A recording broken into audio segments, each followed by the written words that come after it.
Been telling you about the so-called triple-demic. Well, what does that mean? Well, it's a combo of COVID, flu, and RSV cases. The numbers, not good right now. COVID hospitalizations up 20% in just a week nationwide. Cases of RSV also way up. Hospitalizations for that respiratory illness have more than quadrupled from last year. WJZ live at 5 o'clock tonight. Navajoy Burnett tells us it's so bad right now, some of the hospitals are running out of beds. Once again, Navajoy.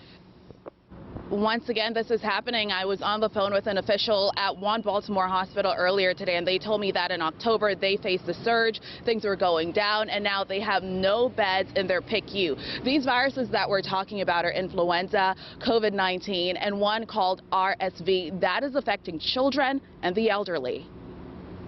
It's like deja vu. Hospitals across the country are running low on beds, and it's affecting the tiniest patients with a virus called RSV. And it was horrifying to know, like, here I am at the hospital and they can't help her, and there's nowhere to go that can help her. One of those babies was 9-month-old Caroline. She got so sick in October, her parents brought her to a hospital in Anne Arundel County.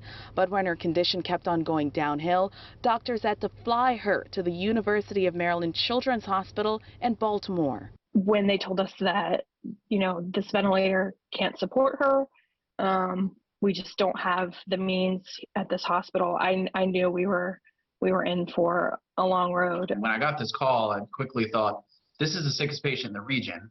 And I looked at my nursing colleagues and said, we've got to get her in. So we just quickly mobilized, said, yep, we're ready to go. We worked on that whole night, and by the next day, she was improving. Doctors say 100 to 300 kids die from RSV every year, most likely because their immune systems haven't been challenged yet.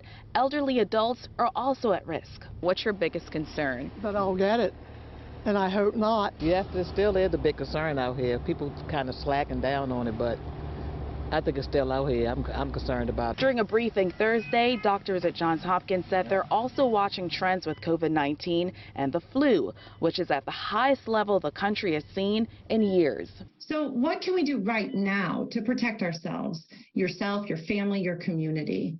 So first of all, get the flu shot. Don't wait any longer. And if you are wondering how baby Caroline is doing, she is out of the hospital. She's now 10 months old. She is walking. Hear more from her mother coming up in WJZ at 6 and 7. Live tonight in Baltimore City, Navajoy Burnett for WJZ.